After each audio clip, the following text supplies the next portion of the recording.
کرو انظرنا، اے نبی ہماری طرف توجہ فرمائیے یا ہمیں مہلت دیجیے۔ نظر کے دونوں معنی ہیں، دیکھنا ہمیں دیکھیے، اور انتظار بھی اسی سے بنا ہے، ذرا سی مہلت دیجیے۔ واسمعوا، اور دوسرے یہ کہ توجہ سے سنا کرو تاکہ دوبارہ پوچھنے کی ضرورت ہی پیش نہ آئے۔ وللکافرین عذاب الیم، اور ان کافروں کے لیے تو دردناک عذاب ہے۔ ما یود الذین کفروا من اہل الکتاب ولا المشرکین ان ینزل علیکم من خیر من ربکم، اور نہیں چاہتے وہ لوگ کہ جنہوں نے کفر کیا ہے اہل کتاب میں سے اور مشرکین میں سے بھی، کہ نازل ہو تم پر کوئی بھی خیر تمہارے رب کی طرف سے۔ یہ اہل کتاب بھی اور مشرکین مکہ بھی یہ جل رہے ہیں حسد میں، حسد کی آگ میں، کہ یہ کلام پاک تمہیں کیوں دے دیا گیا، یہ آخری منصب نبوت کا جو ہے خاتم النبیین، یہ منصب جو ہے یہ انہیں کیوں مل گیا؟ وہ نہیں چاہتے کہ کوئی بھی خیر اللہ کی طرف سے تمہیں ملے۔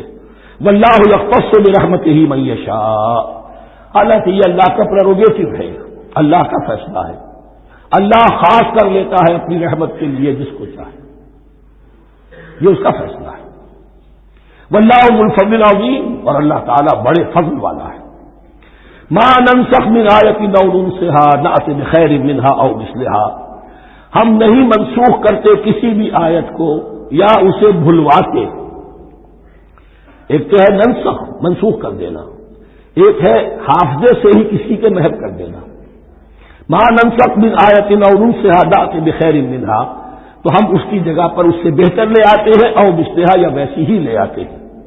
الم تعلم ان اللہ علی کل شیء قدیر، کیا تم یہ نہیں جانتے کہ اللہ تعالیٰ ہر چیز پر قدرت رکھتا ہے، اسے ہر شے کا اختیار ہے۔ الم تعلم ان اللہ لہ ملک السماوات والارض، کیا تم نہیں جانتے کہ اللہ کے لیے ہی اختیار مطلق ہے، بادشاہی ہے آسمانوں اور زمین کی۔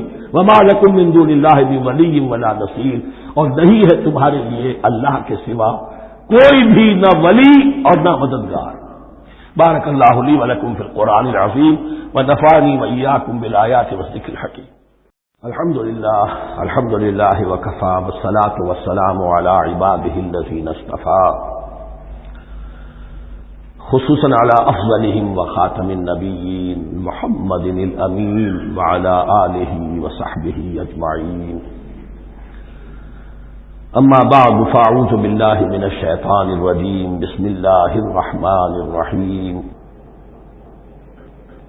ما ننسخ من آیۃ او ننسها نأت بخیر منها او مثلها الم تعلم ان اللہ علی کل شیء قدیر الم تعلم ان اللہ لہ ملک السماوات والارض وما لکم من دون اللہ من ولی ولا نصیر۔ صدق اللہ العظیم۔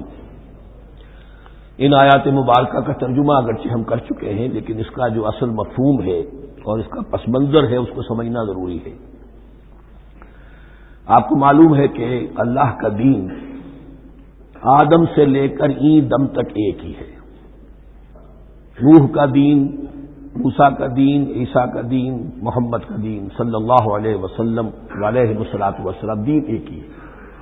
شریعتوں میں فرق رہا ہے، اور یہ فرق جو رہا ہے اس کا اصل سبب یہ ہے کہ نوع انسانی مختلف اعتبارات سے ارتقاء کی مراحل طے کر رہی تھی۔ ذہنی پختگی، شعور کی پختگی، پھر سوشل ایوولوشن، تمدنی ارتقاء، یہ مسلسل جاری تھا۔ لہذا اس ارتقاء کے جس مرحلے میں رسول آئے اسی کی مناسبت سے ان کو تعلیمات دے دی گئی۔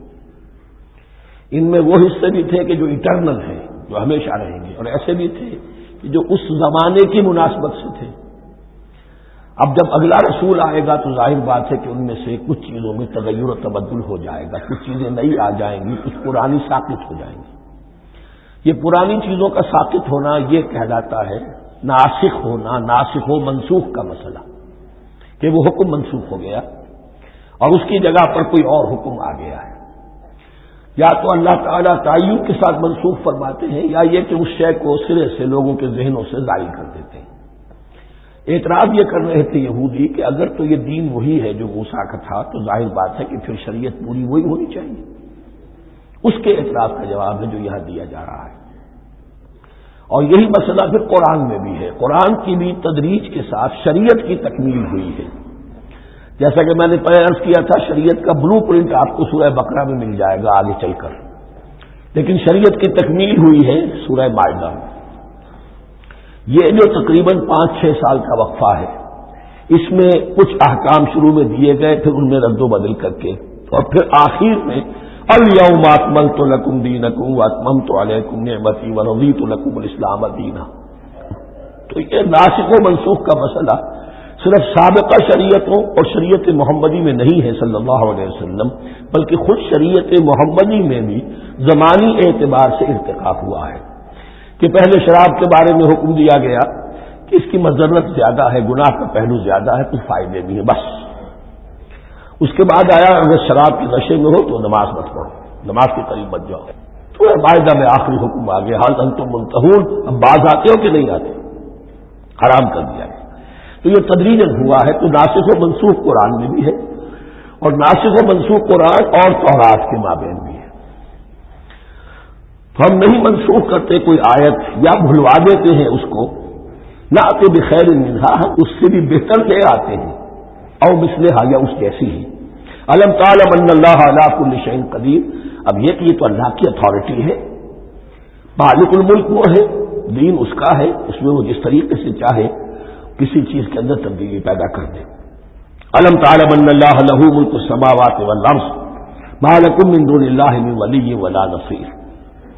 ام تريدون ان تسألوا رسولکم کما سئل موسیٰ من قبل، کیا تم یہ چاہتے ہو کہ سوال کرو یا مطالبہ کرو اپنے رسول سے بھی اسی طرح کے جس طرح کی باتیں کی گئی تھی موسیٰ سے پہلے؟ مثلا ہم دیکھ چکے ہیں کہ ان سے کہا گیا کہ ہم نہیں مانیں گے جب تک کہ اللہ کو دیکھنا لے عیاناً، یا اسی طرح کے اور مطالبے جو حضرت موسیٰ علیہ السلام سے کیے جاتے تھے۔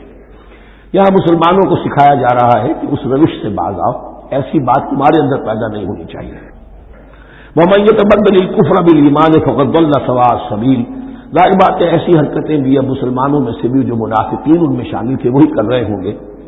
اس لیے فرمایا کہ جو کوئی ایمان کو ہاتھ سے دے کر کفر کو لے لے گا، یعنی منافق کیونکہ دو طرفہ ہوتا ہے، اب اس کا بھی امکان ہوتا ہے کہ یکسو ہو جائے کفر کی طرف، اور اس کا بھی امکان ہوتا ہے کہ بالآخر یکسو ہو جائے ایمان کی طرف۔ مذبذبین بین ذالک کی کیفیت میں جو مبتلا ہے، اس کے دو یہ امکانات ہیں۔ تو جو کفر کی طرف جا کر مستقل طور پر راغب ہو گیا اس کا ذکر ہے، ومن یتبدل الکفر بالایمان فقد ضل سواء السبیل، تو وہ تو سیدھی راہ سے بھٹک گیا۔ ود کثیر من اہل الکتاب لو یردونکم من بعد ایمانکم کفارا، اہل کتاب میں سے بہت سے لوگ ہیں جو چاہتے ہیں کہ کسی طرح لوٹا کر لے جائیں تمہیں تمہارے ایمان کے بعد پھر کفار بنا دیں۔ یہ ایسے ہی ہے کہ جیسے کسی بلی کی دم کٹ جائے تو وہ یہ چاہے گی کہ ساری بلیوں کی دمیں کٹ جائیں تاکہ وہ کوئی علیحدہ سے نمایاں نہ رہے۔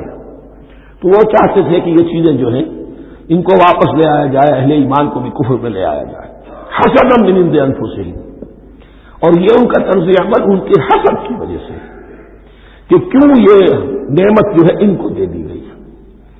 من بعد ما تبین لہم الحق، اس کے بعد کہ ان پر حق بالکل واضح ہو چکا ہے، وہ جان چکے ہیں، پہچان چکے ہیں، کسی مغالطے میں نہیں ہے، غلط فہمی میں نہیں ہے۔ فاعفوا واصفحوا، یہ بہت اہم ہے مقام۔ تو اے مسلمانوں تم معاف کرتے رہو اور صرف نظر سے کام لو۔ اس کا اصل مطلب کیا ہے؟ ابھی تو چونکہ مدنی دور کا آغاز ہو رہا ہے، ابھی کشمکش کے اور کشاکش کے اور مقابلے کے اور تصادم کے بڑے سخت مراحل آ رہے ہیں، کیونکہ تمہارا سب سے پہلا جو محاذ ہے وہ تو کفار مکہ کے خلاف ہے، سب سے بڑھ کر وہی آئیں گے، تم پر حملے کریں گے، جنگیں ہوں گی۔ تو فوری طور پر یہ جو آستین کے سانپ ہیں ان کو ابھی چھیڑو مت، جب تک یہ پڑے رہے ڈورمنٹ، انہیں پڑا رہنے دو۔ ایک وقت آئے گا یہاں یوں سمجھیے کہ یہ حکم دیا جائے فی الحال انہیں چھیڑو مت، ان کے طرز عمل کے بارے میں زیادہ توجہ نہ دو، فاعفو، معاف کرتے رہو، درگزر کرتے رہو۔ اور وصفحو کہتے ہیں، صفح کہتے ہیں ایک طرف کا، یہ صفح ہے، یہ ورق ہے، صرف نظر کر لینا، دیکھا اندیکھا کر لینا، نظر انداز کر دینا، حتی یاتی اللہ بامرہ، یہاں تک کہ اللہ اپنا فیصلہ لے آئے۔ ایک وقت آئے گا کہ پھر مسلمانوں کو غلبہ آخری حاصل ہو جائے گا، اور جب جو یہ باہر کے دشمن ہیں ان سے تم نمٹ لو گے، پھر یہ کہ ان اندرونی دشمنوں کے خلاف بھی تمہیں آپ آزادی دی جائے گی کہ ان کو بھی ان کے کیفر کردار تک پہنچا دو۔ ان اللہ علی کل شیء قدیر، یقیناً اللہ ہر چیز پر قادر ہے۔ واقیموا الصلاۃ وآتوا الزکاۃ، نماز قائم رکھو، زکوٰۃ دیتے رہو۔ وما تقدموا لانفسکم من خیر تجدوہ عند اللہ، اور جو کچھ بھی تم خیر میں سے، بھلائی میں سے اپنے لیے آگے بھیجو گے، کوئی مال خرچ کر رہے ہو تو خرچ کہاں ہو گیا؟ وہ تو اللہ کے ہاں ڈپازٹ ہو گیا، جمع ہو گیا۔ وما تقدموا لانفسکم من خیر تجدوہ عند اللہ، اسے اللہ کے پاس پاؤ گے۔ ان اللہ بما تعملون بصیر، یقیناً جو کچھ تم کر رہے ہو اللہ اسے دیکھ رہا ہے۔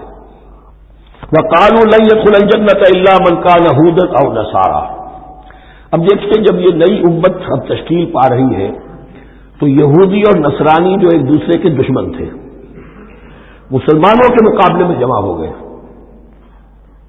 انہوں نے کہنا یہ شروع کیا وقالوا لن يدخل الجنة، ہرگز نہیں داخل ہوگا جنت میں الا من کان ہودا او نصارا، سوائے اس کے جو یا تو یہودی ہو یا نصرانی ہو۔ جیسے ہمارے ہاں بھی ہوتا ہے، اہل حدیث کے مقابلے میں دیوبندی بریلوی جمع ہو جائیں، چاہے وہ آپس میں ایک دوسرے کے ساتھ جو بھی ان کا بیر ہے وہ اپنی جگہ ہے۔ اسی طریقے سے اہل تشیع کے مقابلے میں شاید اور جو ہے اہل سنت کے لوگ جمع ہو جائیں، تو ایک کامن اینمی جب آ جاتا ہے تو پھر یہ ہے کہ وہ لوگ جن کے اپنے اندر بڑی کنٹرڈکشنز ہیں وہ پھر ایک متحدہ بحث بناتے ہیں۔ وقالوا لن يدخل الجنة الا من كان هودا او نصارى تلك امانيهم، یہ لفظ دوبارہ آ گیا، یہ ان کی خواہشات ہیں، من گھڑت خیالات ہیں، ان کی وشفل تھنکنگ ہے۔ قل هاتوا برهانكم ان كنتم صادقين، کہو ان سے لاؤ کوئی دلیل اگر تم سچے ہو، دلیل کتاب سے لاؤ، کہیں تورات میں لکھا ہے یہ، کہیں یہ انجیل میں لکھا ہے، جو تورات اور جو انجیل تمہارے پاس ہے اسی میں سے دکھا دو کہ یہ لکھا ہوا، کہیں لکھا ہوا نہیں۔ اب یہاں پر وہ یونیورسل ٹروتھ آ رہا ہے، بلا من اسلم وجهه للہ وهو محسن، کیوں نہیں؟ ہر وہ شخص کے جو اپنا چہرہ اللہ کے سامنے جھکا دے اور وہ محسن ہو، اس کا رویہ صدق پر، سچائی پر، حسن کردار پر مبنی ہو، سر کا جھکانا منافقانہ نہ ہو، جزوی نہ ہو کہ کچھ مانا کچھ نہیں مانا۔ بلا من اسلم وجهه للہ وهو محسن فلہ اجرہ عند ربہ، تو اس کے لیے اس کا اجر محفوظ ہے اس کے رب کے پاس۔ فلا خوف علیہم ولا هم يحزنون، نہ ان پر کوئی خوف ہوگا اور نہ ہی وہ حزن سے دوچار ہوں گے۔ یہ دوسری آیت ہے کہ جس سے کچھ لوگوں نے استدلال کیا ہے کہ ایمان بالرسالت ضروری نہیں ہے۔ اب دیکھیے اس کا جواب وہی ہوگا، نمبر ایک تو یہ ہر جگہ پر ساری چیزیں بیان نہیں کی جایا کرتی ہیں، کوئی چیز کہیں بیان کی گئی، کوئی کہیں بیان کی گئی ہے۔ کتاب کو لینا ہے تو پوری کو پوری ایک کتاب کی حیثیت سے۔ دوسرا یہ کہ یہ سارا سلسلہ کرام جو ہے جو دو بریکٹس کے مابین آ رہا ہے، اس میں پہلے سے ہے وَآمِنُوا بِمَا أَنزَلْتُ مُصَدِّقًا لِمَا مَعَكُمْ وَلَا تَكُونُوا أَوَّلَ كَافِرٍ بِهِ، تو وہ تو ضرب کھا رہی ہے اس پورے کے پورے مضامین کے سلسلے سے جو ان دو بریکٹوں کے درمیان آ رہا ہے۔ اب دیکھیے ایک طرف تو ان کا کہنا یہ تھا کہ جنت میں داخل نہیں ہوگا مگر وہی جو یہودی ہو یا نصرانی ہو۔ اب عمل کیا ہے؟ وقالت اليهود ليست النصارى على شيء، یہودی کہتے ہیں نصارہ کی کوئی حیثیت نہیں، کوئی بنیاد نہیں، کوئی جڑ نہیں۔ وقالت النصارى ليست اليهود على شيء، اور نصارہ کہتے ہیں کہ یہود کی کوئی بنیاد نہیں، بے بنیاد لوگ ہیں، کوئی حقیقت ان کی حقانیت ہے ہی نہیں۔ وهم يتلون الكتاب، اور مزہ یہ ہے کہ دونوں ایک کتاب پڑھ رہے ہیں۔ اولڈ ٹیسٹمنٹ تو مشترک ہے یہودیوں میں اور عیسائیوں میں، یہ بہت اہم نقطہ ہے۔ اور جدید عیسائیت میں جو ایک بہت بڑی طاقت ابھر رہی ہے امریکہ میں وہ ہے کہ جو عیسائیت کو جوڈائز کر رہی ہے، کیونکہ رومن کیتھولک مذہب جو تھا اس نے تو چونکہ گویا کہ سارا رشتہ توڑ لیا تھا بائبل سے، سارا اختیار پوپ کے ہاتھ میں آ گیا تھا، لیکن پروٹیسٹنٹس نے پھر بائبل کو قبول کیا۔ اب اس کی منطقی انتہا یہ کہ اولڈ ٹیسٹمنٹ کے اوپر بھی اب ان کی توجہ ہو رہی ہے کہ آخر یہ بھی تو ہم مانتے ہیں کہ ہماری کتاب ہے اور اس میں جو کچھ لکھا ہے اس کو نظر انداز کیسے کر سکتے ہیں۔ تو حال ہی میں ہم نے جو ایک سیمینار کیا تھا امریکہ میں، جس میں ایک یہودی عالم بھی آئے تھے، ایک عیسائی بھی آئے تھے، اور مسلمانوں کی طرف سے بھی ہمارے ایک ساتھی بلال کوشل نے بات کی تھی، تو وہاں ایک یہودی عالم نے کہا کہ اس وقت اسرائیل کو سب سے بڑی سپورٹ جو مل رہی ہے وہ ان عیسائیوں سے مل رہی ہے امریکہ میں سے کہ جو اس وقت ایونجلسٹ کہلاتے ہیں وہاں پر، اور جو ایک بڑا فرقہ بن کر ابھر رہے ہیں۔ بہرحال یہ ان کا طرز عمل ہے۔ وہم یتلون الکتاب، اور وہ دونوں کے دونوں کتاب کے پڑھنے والے ہیں۔ کذالک قال الذین لا یعلمون مثل قولہم، اسی طرح کہا تھا ان لوگوں نے کہ جو کچھ بھی نہیں جانتے، انہی کی سی بات کہی تھی، یعنی یہ اشارہ ہے مشرکین مکہ کی طرف۔ فاللہ یحکم بینہم یوم القیامۃ فیما کانوا فیہ یختلفون، تو اللہ تعالیٰ فیصلہ کر دے گا ان کے مابین قیامت کے دن ان تمام باتوں کا جن میں کہ یہ اختلاف کر رہے تھے۔ ومن اظلم ممن منع مساجد اللہ ان یذکر فیہا اسمہ وسعی فی خرابہا۔ اب دیکھیے یہاں جو بقیہ یہ آیات آ رہی ہیں، تو اگر یہ خطاب تو ہے وہ بریکٹس کے مابین، خطاب میں بنی اسرائیل، لیکن اب یہاں کچھ ریفرنسز اہل مکہ کی طرف شروع ہو گئے ہیں، اور اس کے بعد سے حضرت ابراہیم کا تذکرہ آئے گا، پھر تحویل قبلہ کا ذکر آئے گا۔ تحویل قبلہ میں ظاہر بات ہے کہ وہ قبلہ جو ہے وہ مشرکین مکہ کے قبضے میں تھا اس وقت۔ اس حوالے سے ریلیونٹ کچھ مضامین جو ہیں اس کی تمہید باندھی جا رہی ہے۔ یہ ساری تمہید ہے جو آگے آنے والا مضمون ہے تحویل قبلہ، جو علامت تھی اس بات کی کہ اب وہ سابقہ امت مسلمہ معزول کر دی گئی اور نئی امت محمد صلی اللہ علیہ وسلم اس مقام پر نصب کر دی گئی، انسٹال کر دی گئی۔ اس کے حوالے سے جو مسئلے اٹھیں گے، اسی لیے قال الذین لا یعلمون مثل قولہم، میں نے عرض کیا کہ یہ مشرکین مکہ کی طرف اشارہ ہے۔ ومن اظلم ممن منع مساجد اللہ یذکر فیہا اسمہ، اس سے بڑھ کر ظالم کون ہوگا جو اللہ تعالی کی مسجدوں سے لوگوں کو روکے کہ وہ اس میں اس کا نام لے سکے۔ چونکہ مشرکین مکہ نے مسلمانوں کو محروم کر دیا تھا حرم سے، اب وہاں جانے کی ان کو اجازت نہیں تھی۔ سن 6 میں حضور گئے بھی ہیں، تب بھی یہ کہ صلح حدیبیہ ہو گئی، واپس آنا پڑا، عمرہ کرنے کی اجازت نہیں ملی۔ سن 7 میں پھر ہوا ہے، تو یہ 7 برس بہت شاہ گزرے ہیں محمد الرسول اللہ صلی اللہ علیہ وسلم اور اہل ایمان پر۔ اب یہاں ذکر ہو رہا ہے ان کا، قریش کا۔ ومن اظلم ممن منع مساجد اللہ یذکر فیہا اسمہ وسعی فی خرابہا، اور وہ اس کی تخریب میں لگے ہوئے ہیں۔ یہ خراب تخریب سے اسی سے بنا ہے۔ یہ تخریب 2 طرح کی ہوتی ہے، ایک ظاہری تخریب ہوتی ہے کسی مسجد کو گرا دینا، اور ایک ظاہری نہیں باطنی معنوی وہ ہوتی ہے، وہ جو تخریب ہے وہ یہ ہے کہ توحید کی بجائے اسے شرک کا اڈا بنا دیا ہے۔ وہ تو دنیا کے بت قدوں میں پہلا وہ گھر خدا کا، ہم اس کے پاسباں ہیں، وہ پاسباں ہمارا، 360 بت رکھ دیے گئے اس گھر میں لا کر، جو ابراہیم نے تعبیر کیا تھا توحید خالص کے لیے۔ وسعی فی خرابہا، یہ لفظ ذرا نوٹ کر لیجئے، یہ ایک حدیث میں بھی آیا ہے، بڑی دلدوز حدیث ہے، اور میں چاہتا ہوں کہ آپ اسے ذہن میں رکھیں۔ حضور نے فرمایا یوشک ان یاتی علی الناس زمان، اندیشہ ہے کہ لوگوں پر یعنی میری امت پر ایک زمانہ ایسا بھی آ جائے گا، اب گنتے جائیے، لا یبقى من الاسلام الا اسمہ، اسلام میں سے اس کے نام کے سوا کچھ نہیں بچے گا۔ ولا يبقى من القرآن الا رسمہ، قرآن میں سے اس کے رسم الخط، الفاظ اور حروف کے سوا کچھ نہیں بچے گا۔ اسی کی اللہ تعالی نے ضمانت دی ہے، یہ محفوظ رہے گا رسم عثمانی۔ مساجدہم عامرۃ، ان کی مسجدیں آباد تو بہت ہوں گی، وہی خراب من الہدی، ہدایت سے خالی ہو جائیں گی۔ یہ خراب کے لفظ سے ہی خراب من الہدی، وعلماؤہم شر الناس تحت عظیم السماء، اور ان کے علماء آسمان کی چھت کے نیچے کی بدترین انسان ہیں۔ من عندہم تخرج الفتنۃ وفیہم تعود، فتنہ انہی کے اندر سے برآمد ہوگا، انہی میں گھس جائے گا، یعنی ان کا کام فتنہ انگیزی، مخالفت، جنگ و جدال، بھڑکانا، اپنے اپنے فرقے کے لوگوں کے جذبات کو بھڑکاتے رہنا اور مسلمانوں کے اندر اختلافات کو ہوا دینا، یہی ان کا کام رہ جائے گا۔ آج جن کو ہم علماء کہتے ہیں ان کی عظیم اکثریت اس کیفیت سے دوچار ہو چکی ہے۔ جب مذہب اور دین پیشہ بن جائے تو کوئی خیر اس میں باقی نہیں رہتا۔ کہ دین اور مذہب پیشہ نہیں تھا، اسلام میں کوئی پیشوائیت نہیں، اسلام میں کوئی پاپائیت نہیں، اسلام میں کوئی برہمنزم نہیں، اسلام تو ایک کھلا، ہر شخص کتاب اللہ پڑھے، ہر شخص عربی سیکھے، ہر شخص کو امامت کے قابل ہونا چاہیے، ہر شخص اپنی بچی کا نکاح خود پڑھائے، ہر شخص اپنے والد کا جنازہ خود پڑھے.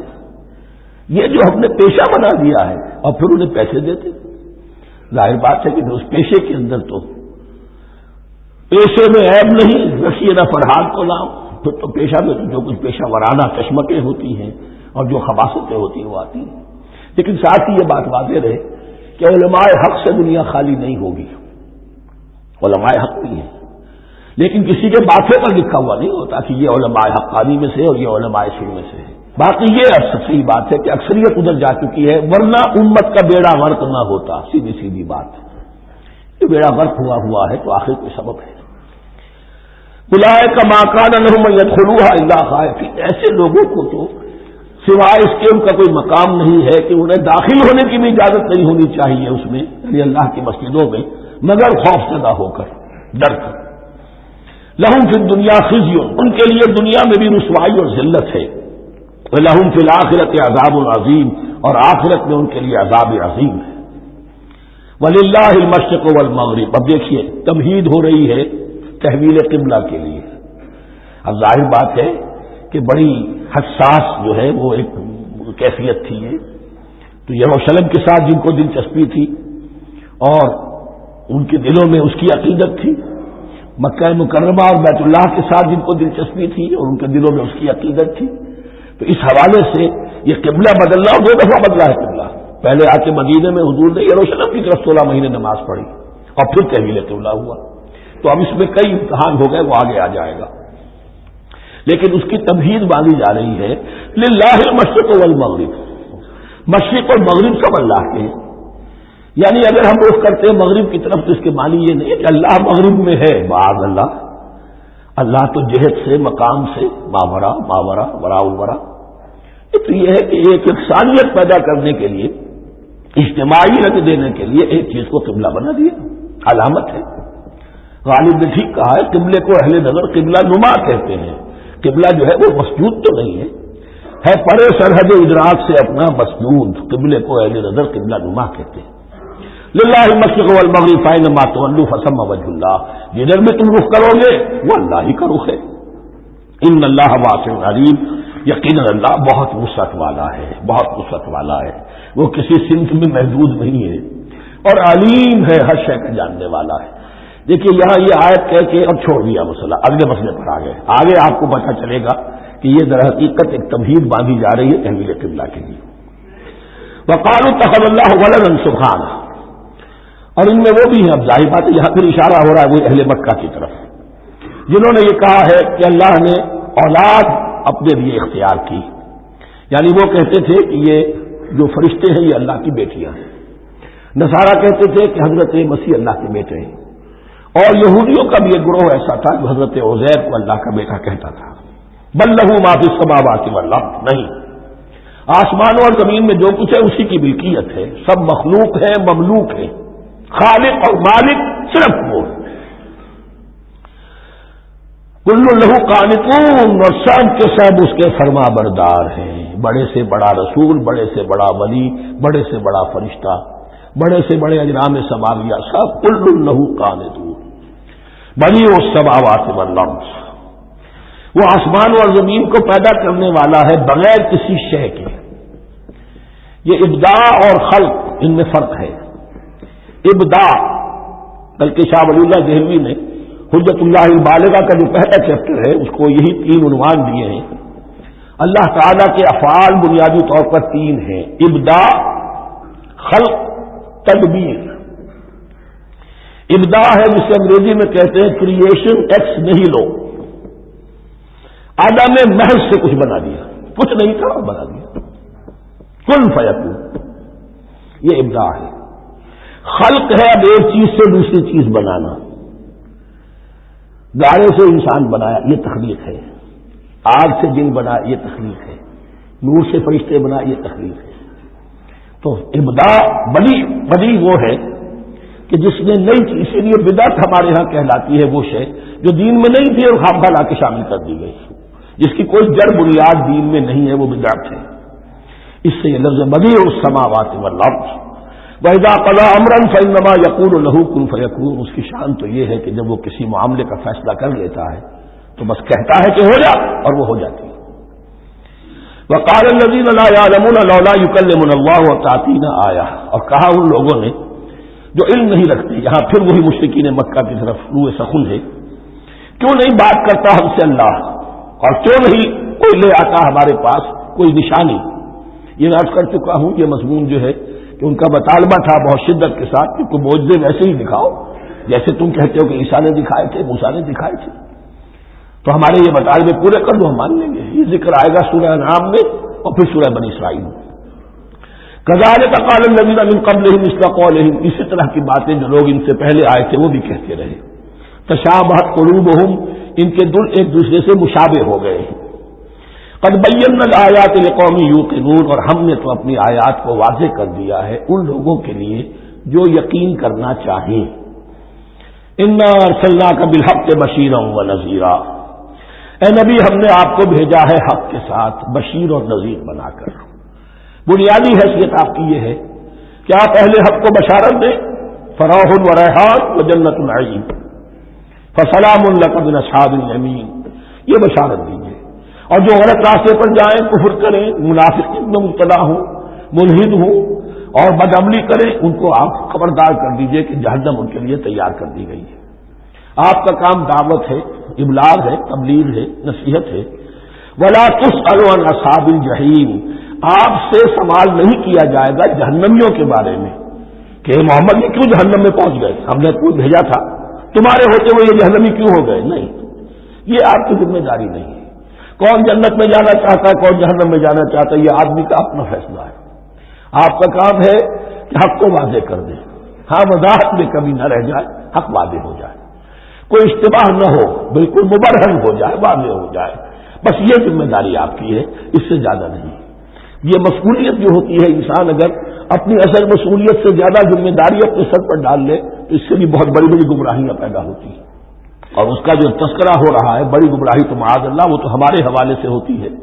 ہمارے ہاں کی بہت سی جماعتیں جو ہیں اسی طرح کی غلطیوں کی وجہ سے وہ غلط راستوں پر پڑ گئی، پوری تحریکیں برباد ہو گئی. لیکن یہاں بھی حضور کا معاملہ کیا ہو رہا تھا کہ حضور چاہتے تھے کہ کسی طرح یہ علماء یہود ایمان لے آئے. بہرحال حضور کے دل میں رغبت. آخر مکے میں آپ تھے تو دعائیں مانگتے تھے، اے اللہ عمرو بن ہشام اور عمر بن خطاب میں سے کسی ایک کو تو میری جھولی میں ڈال دیں. تو اسی طرح کی دعا آپ نے کی ہوگی. فرمایا وَلَن تَرْضَىٰ عَنكَ الْيَهُودُ وَلَا النَّصَارَىٰ حَتَّىٰ تَتَّبِعَ مِلَّتَهُمْ. اے نبی کسی مغالطے میں نہ رہیے، ہرگز راضی نہیں ہوں گے آپ سے نہ یہ یہودی اور نہ نصرانی جب تک کہ آپ پیروی نہ کریں ان کی ملت کی. لہذا امید منقطع کر لیجیے، اس لیے کہ زیادہ امید ہو تو مایوسی ہو جاتی ہے.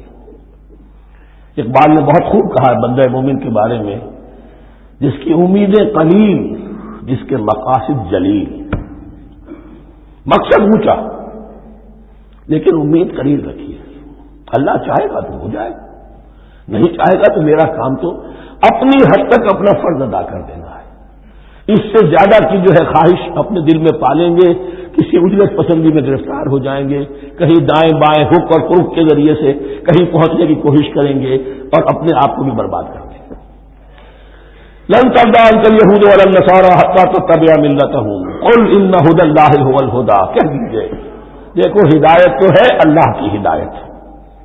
ولئن اتبعت اهواءهم، اور نبی آپ بھی کان کھول کر سن لیں، اگر آپ نے ان کی خواہشات کی پیروی کی، یہاں ہم جوڑ دیں گے الفاظ بالفرض بفرض محال. اگر آپ نے ان کی خواہشات کی پیروی کی کہ کچھ چلو لے دو کے معاملہ کر لو، کچھ ان کی بات مانو، کچھ اپنی بات منوا لو. یہ مکے میں بھی قریش کی طرف سے بھی آیا تھا کہ کچھ اپنی بات منوا لیجیے، کچھ ہماری بات کمپرومائز کیجیے. اب ظاہر بات کہ یہاں اب یہود کے ساتھ یہی معاملہ ہے. وَلَئِنِ اتَّبَعْتَ أَهْوَاءَهُمْ بَعْدَ الَّذِي جَاءَكَ مِنَ الْعِلْمِ مَا لَكَ مِنَ اللَّهِ مِنْ وَلِيٍّ وَلَا نَصِيرٍ. اور اگر بفرض محال آپ نے پیروی کی ان کی خواہشات کی، اس کے بعد کہ آپ کے پاس علم آ چکا، تو نہیں ہوگا کوئی بھی اللہ کے مقابلے میں آپ کے لیے کوئی مددگار یا حمایتی.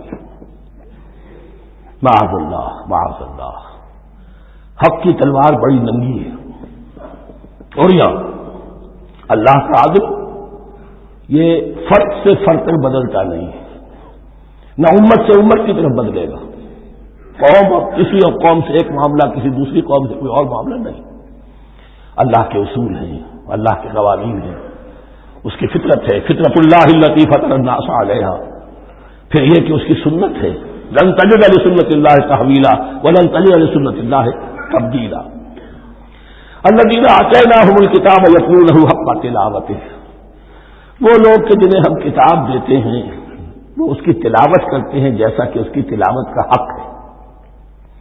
اس پر میں نے اپنے کتاب سے بحث کی ہے، تلاوت کا اصل حق کیا ہے۔ مسلمانوں پر قرآن مجید کے حقوق نامی کتاب سے اب یہاں پہ تفصیل سے بیان کرنے کا وقت نہیں ہے، لیکن ایک بات جان لیجیے کہ تلاوت کا لفظ جو قرآن کے لیے قرآن نے اختیار کیا یہ بڑا ذو معنیین ہے۔ تلا یتلو ہم اسے بھی کہتے ہیں پڑھنا، اور تلا یتلو کسی کے پیچھے پیچھے چلنے کو کہتے ہیں۔ والشمس وضحاها والقمر اذا تلاها، سورج کے بعد پیچھے آتا ہے چاند۔ تو یتلو کے معنی کیا ہے؟ when you are reading the book you are following the text۔ بعض لوگوں کو دیکھا ہوگا انگلی ان کی چلتی ہے ساتھ ساتھ، وہ بیچارے زیادہ ماہر نہیں ہیں تو تاکہ نگاہ ادھر سے ادھر نہ ہو جائے، ایک سطح سے دوسری سطح پر نہ پہنچ جائے، انگلی بھی ساتھ ساتھ پھیرتے ہیں، تو فالوئنگ دی ٹیکسٹ۔ لیکن اس تلاوت کا اصل حق کیا ہوگا؟ جب آپ اس کتاب کو فالو کریں، اسے اپنا امام بنائیں، اس کے پیچھے چلیں، اس کا اتباع کریں، اس کی پیروی کریں۔